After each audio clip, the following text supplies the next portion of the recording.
D'objets de piété à objets de musée, cette semaine à porte ouverte au Musée de la Civilisation.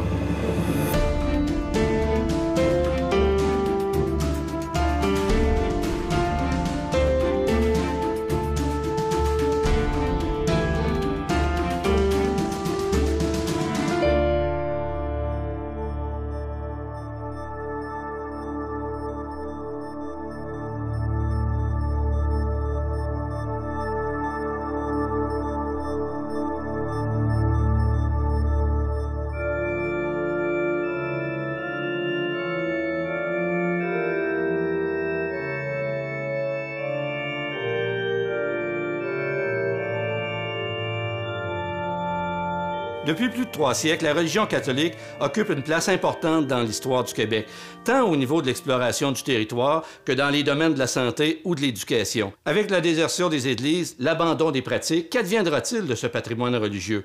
Pour répondre à cette question, nous rencontrerons Michel Laurent, conservateur, responsable de la collection religieuse, et Louise Saint-Pierre, ethnologue, rattachée à l'Université Laval, qui, elle, nous parlera de patrimoine immatériel.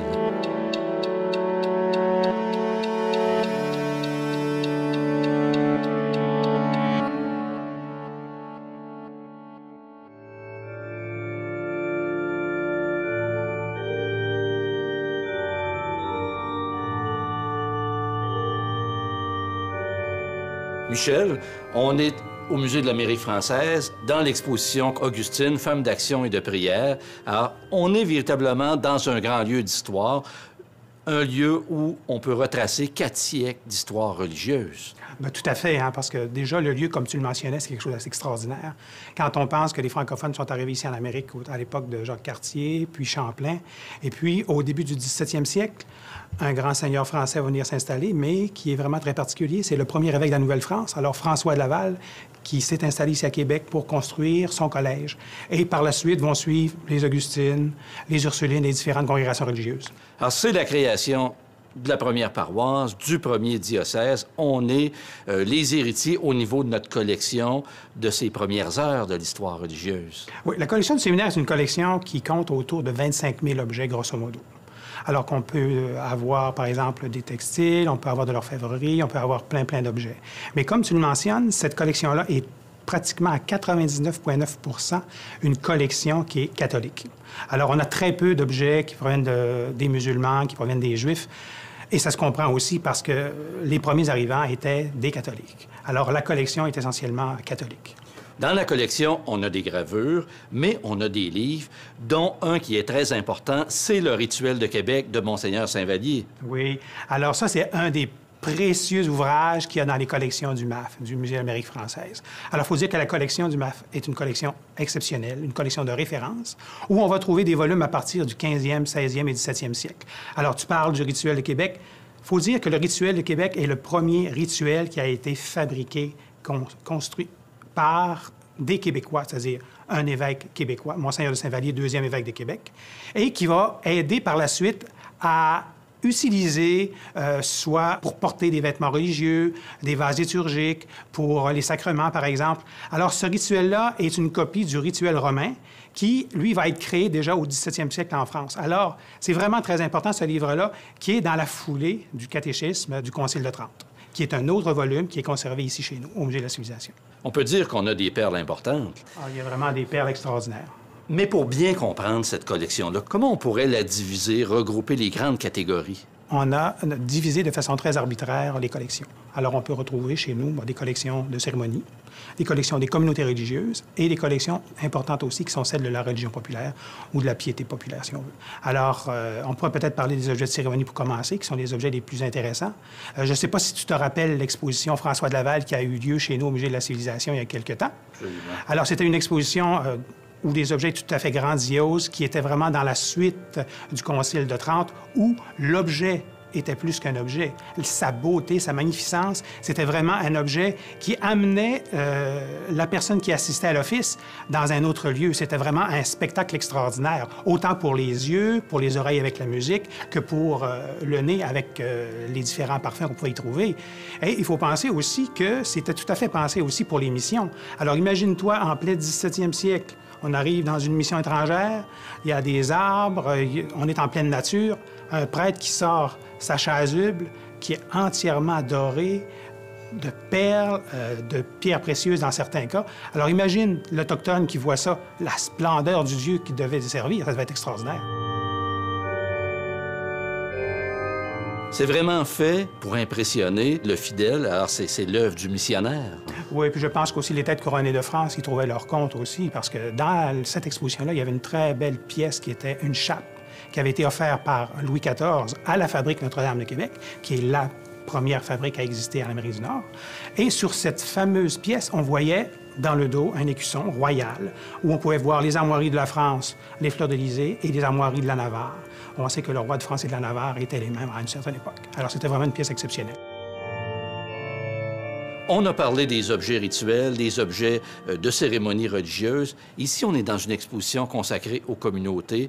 Les objets qu'on retrouve, et dans la collection, on a énormément d'objets associés à la vie religieuse des communautés, mais aussi à la vie civile des communautés. Oui, bien, il faut penser que ces religieux-là sont arrivés en 1639, Ursuline et Augustine, et ils ont amené avec eux des objets qui leur appartenaient, qui venaient de France. Alors, ça a été l'installation dans le lieu, mais ces religieux ne se sont pas contentés que de faire venir des objets. Tout de suite, ils ont commencé aussi à créer des objets de toutes pièces. Mais si on jette un coup d'œil ici dans l'exposition, on va voir non seulement des objets qui leur ont appartenu pour le rite, mais des objets aussi d'après leur fonction ou d'après leur mission. Les hospitalières sont arrivées ici au Québec, vous allez pouvoir voir dans l'exposition, c'était des femmes d'action, c'était des infirmières, alors ils ont aidé énormément à la médecine. Vous pourrez voir des céramiques extraordinaires et vous pourrez y lire tout le nom de ces plantes médicinales qui étaient utilisées à l'époque.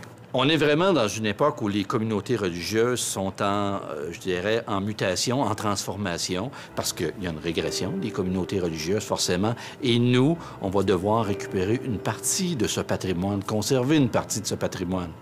C'est effectivement une période charnière. On sait très bien que les communautés religieuses sont en déclin depuis de nombreuses années, à partir des années 50, qui a été à peu près l'apogée. On voit maintenant que les communautés religieuses restent, il y a très peu de gens, dire une moyenne d'âge autour de 70 ans. Alors, il y aura une transmission qui sera faite. Et on a commencé à travailler avec ces communautés-là. On a des collections, par exemple, des jésuites qui ont été déposées chez nous il y a quelques années, des récollets franciscains qui ont été déposés également chez nous. On travaille actuellement avec les Sœurs de la Charité de Québec, qui est une collection très importante, qui couvre vraiment tout ce qu'a été la congrégation à partir de l'entrée des postulantes jusqu'à leur mission à travers le monde. Alors, c'est vraiment quelque chose de très intéressant. Et on pourrait dire que la collection du Musée de la civilisation devrait avoir dans ses collections autour de 25 000 objets religieux. On a parlé des cérémonies. On a parlé des communautés religieuses, mais la piété populaire, c'est aussi un volet très important, une catégorie importante dans notre collection. Quand vous allez chez votre oncle ou chez votre tante, du moins il y a déjà quelques années, on pouvait avoir dans le coin de la maison une petite niche, avec une statue de plâtre, avec un petit lampion qui était allumé. Alors, ce sont des objets comme ça qu'on a recueillis chez nous au Musée de la Civilisation qui étaient importants, qui témoignaient de cette religion populaire. Ça pouvait être aussi des objets qui étaient fabriqués entièrement à la maison. Je pense entre autres à un très beau calvaire sculpté, polychrome, que l'on a dans les collections. On pense aux scapulaires qui étaient brodés souvent à la main, qu'on trouve dans les familles, qui étaient vraiment de petites pièces d'œuvres d'art. Il y a tout le fonds du statuaire Prévost, qui est un fonds exceptionnel dans lequel on retrouve à peu près tous les saints qu'on pouvait retrouver sur un calendrier annuel. Et ces saints-là, on leur attribuait des vertus, des fonctions particulières. Oui, tout à fait. Alors, on pense à Saint-Antoine, qui est l'un des principaux. Alors, Sainte-Anne, Saint-Joseph.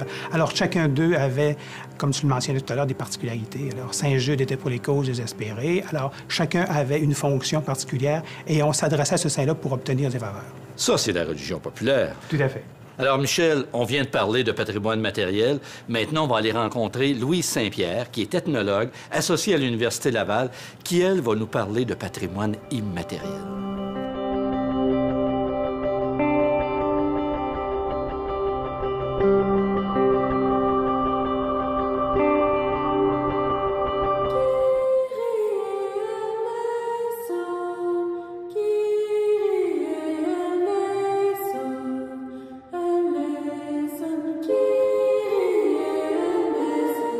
Alors, Louise, on est dans la réserve des tableaux. On est face à un chemin de croix.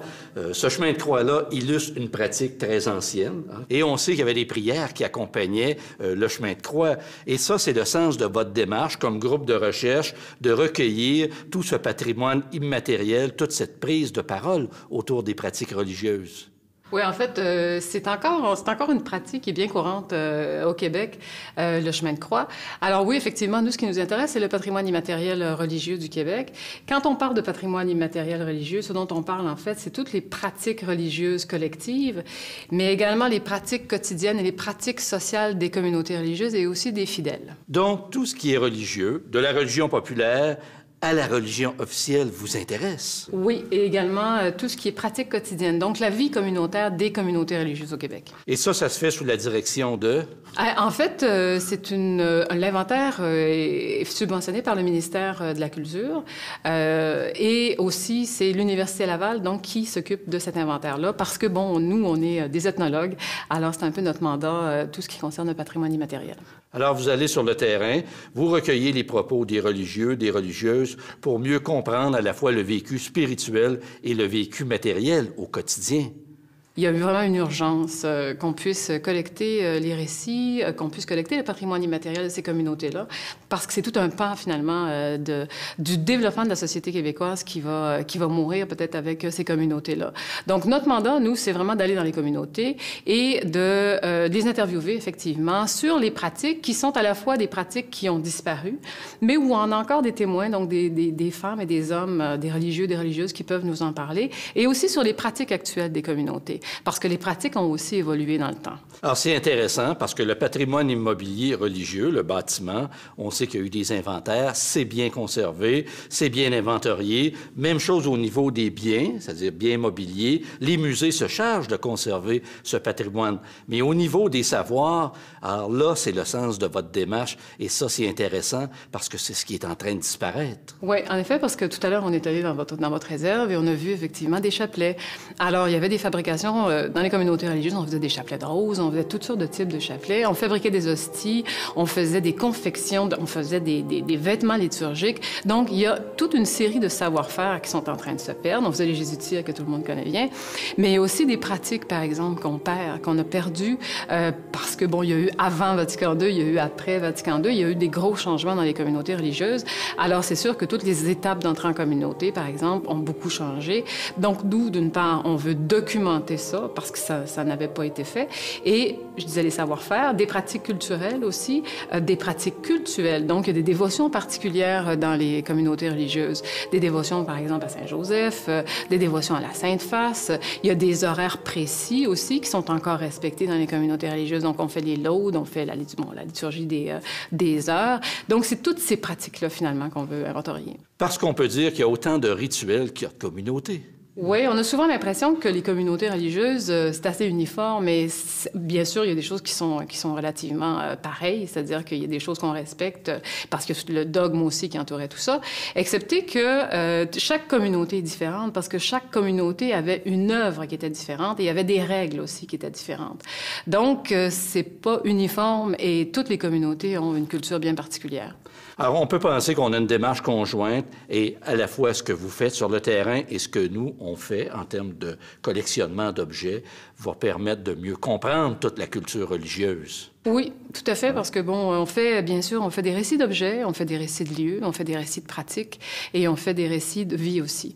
Bien sûr, les récits d'objets et les récits de lieux, ce qui nous intéresse particulièrement, c'est pas nécessairement la valeur, je dirais, esthétique ou historique de l'objet ou du lieu, mais bien plutôt les pratiques qui sont pratiquées, finalement, dans ces lieux-là, les rituels qui sont pratiqués dans ces lieux-là. La valeur documentaire, la valeur intrinsèque à un objet, son contexte d'utilisation, c'est ce qui vous interpelle. Mais est-ce qu'on peut penser qu'on est à minuit moins une d'être capable de ramasser toutes ces informations-là, toute cette connaissance-là autour des pratiques religieuses? Oui, en fait, on est, je pense, à la croisée des chemins. Si on ne fait pas cet inventaire-là présentement, je pense qu'on va perdre beaucoup, en tout cas, de toute l'histoire des communautés. C'est aussi toute l'histoire du Québec, parce que les communautés religieuses étaient, bon, on le sait, dans plusieurs domaines de la société. Donc, ça fait partie de notre vie. On vit encore avec, même si on s'en rend pas compte. Si on veut comprendre notre folklore, si on veut comprendre nos traditions, si on veut comprendre les contes, si on veut comprendre les légendes du Québec, si on veut comprendre aussi notre identité, je pense qu'il faut comprendre aussi comment le patrimoine religieux a évolué au Québec. Alors, c'est ce qui va nous permettre de mieux comprendre, documenter nos collections. Alors, je vous remercie infiniment, Louise Saint-Pierre, pour cette entrevue. Merci. Merci.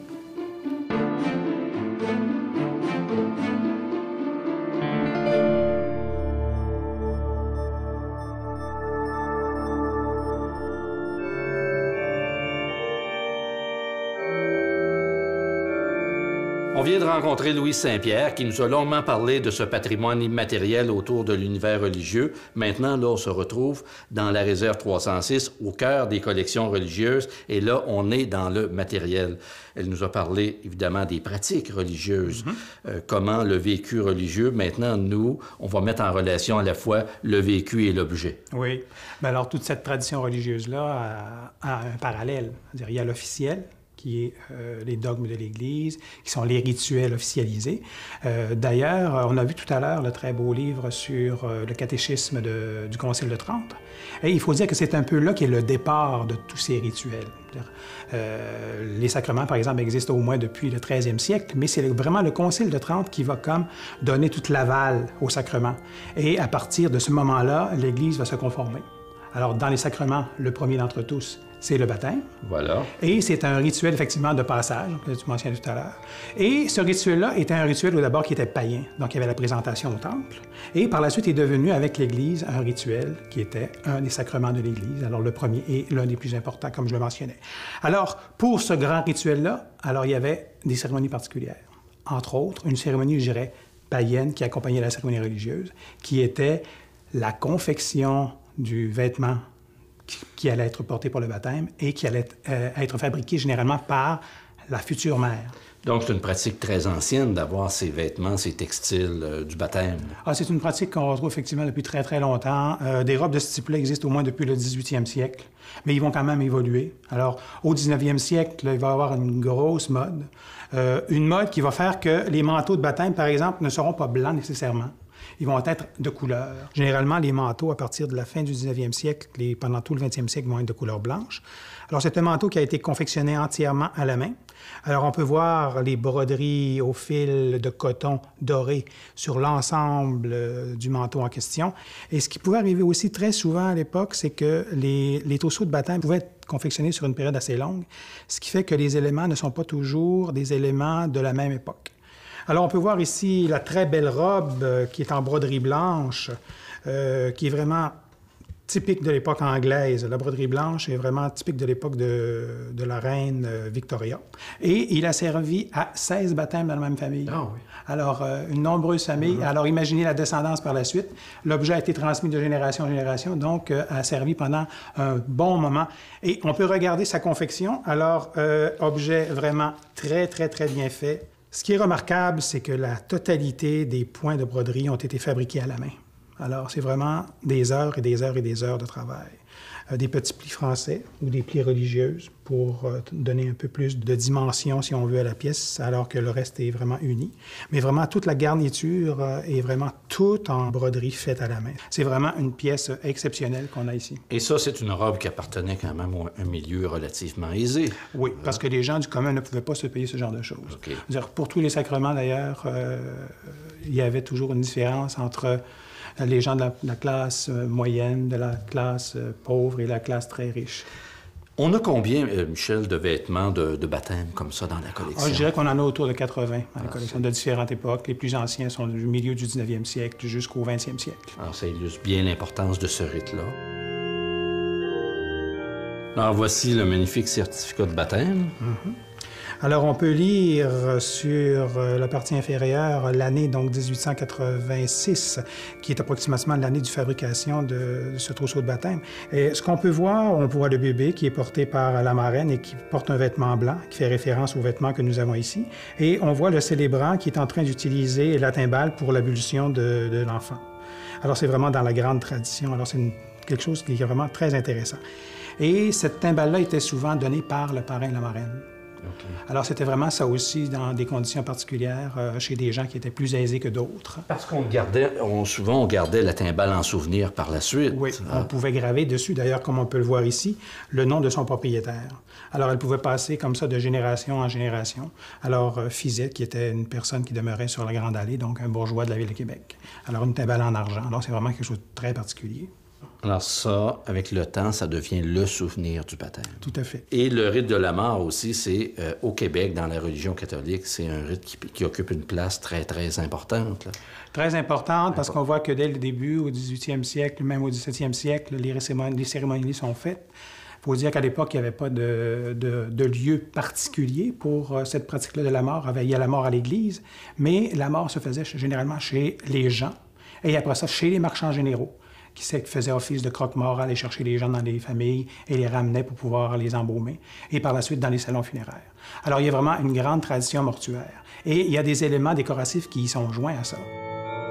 Alors, on peut voir ici un très beau souvenir mortuaire. On connaît bien les images qui sont données après la mort des gens. Mais ici, c'est quelque chose de encore plus fort. On peut voir à l'intérieur les poignées de la tombe. Et ce qui a vraiment de très intéressant et de très émouvant, c'est que toute la composition florale a été fabriquée avec les cheveux même de la défunte. Alors, c'est vraiment quelque chose d'extraordinaire. Et bon, on peut voir l'image de la défunte et la datation 1901. Alors, c'est vraiment un des plus beaux exemples de souvenirs mortuaires qu'on a dans les collections.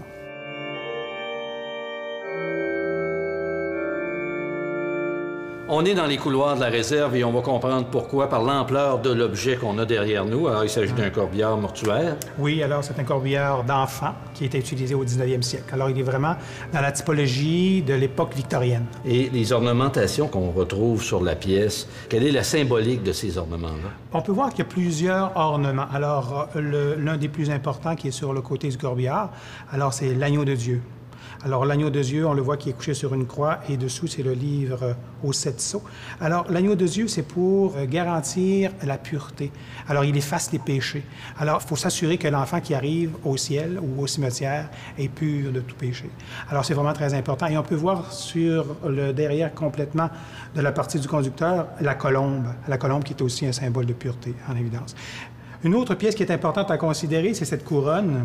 Alors, si vous regardez dans l'imaginaire et aussi dans les images pieuses, on voit souvent la Vierge Marie qui est auréolée d'une couronne de roses. Alors, la rose s'apparente à la Vierge Marie. Alors, c'est vraiment très symbolique. La pureté aussi. La pureté également.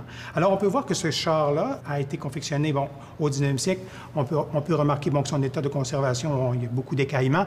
Mais si on regarde de plus près la partie supérieure, alors le baldaquin, on peut voir qu'à une certaine époque, il y avait, sous la peinture blanche actuelle, des résidus de dorure à la feuille d'or. Alors, c'était vraiment très typique, ça aussi, à l'époque victorienne. Alors, c'était un char qui était vraiment pour une grande cérémonie religieuse. Puis il devait y avoir un couronnement aussi. Il devait y avoir soit un ange ou une croix. Alors malheureusement, l'objet nous a été transféré comme ça. Alors si on regarde vers l'intérieur maintenant, on peut voir l'espace qui a été préparé pour recevoir la tombe de l'enfant. Et la tombe de l'enfant, elle aussi, était blanche par respect avec la symbolique sur la pureté. Maintenant, au niveau du rituel, il y avait un cortège qui suivait ce corbillard?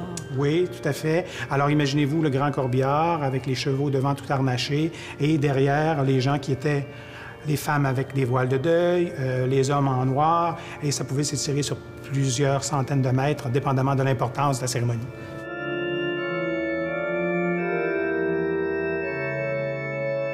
Alors, Michel, voilà un objet qui appartient au rituel de la mort, mais qui est assez émouvant parce que c'est le cercueil commun, là. Oui, mais il faut penser que ce ne sont pas toutes les personnes qui avaient l'argent nécessaire pour payer d'abord l'embaumement, de payer aussi pour l'église, pour l'enterrement. Alors, souvent, les fabriques avaient des tombes communes pour la présentation des corps. Alors, on a ici une de ces tombes qui vient de la région de Montréal. Alors, elle est entièrement confectionnée de bois léger au lieu du chêne ou au lieu d'essence noble, on dirait. Alors, ce sont vraiment une structure qui est vraiment uniquement décorative. Donc, on sait que de toute façon, le mort sera par la suite enlevé pour être mis au tombeau. Recouvert d'un velours puis d'une garniture. D'un velours. On peut voir que la garniture est faite à partir d'un ruban qu'on appelle un ruban liturgique, les mêmes rubans qui ornent les vêtements liturgiques des prêtres, les chasubles et les chapes.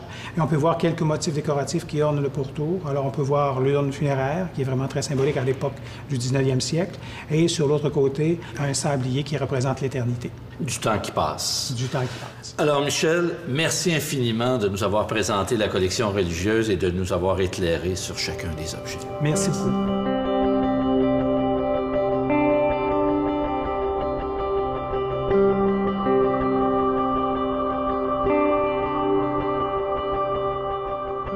Après avoir entendu les propos de nos deux invités sur la collection, sur les pratiques religieuses, nous comprenons d'autant mieux l'urgence d'agir face au vieillissement des communautés, à l'abandon de la pratique et à la désertion des églises, afin de protéger ce qu'il reste de ce patrimoine vivant, tant matériel qu'immatériel. Alors j'espère que l'émission vous a plu et que vous serez des nôtres pour la prochaine.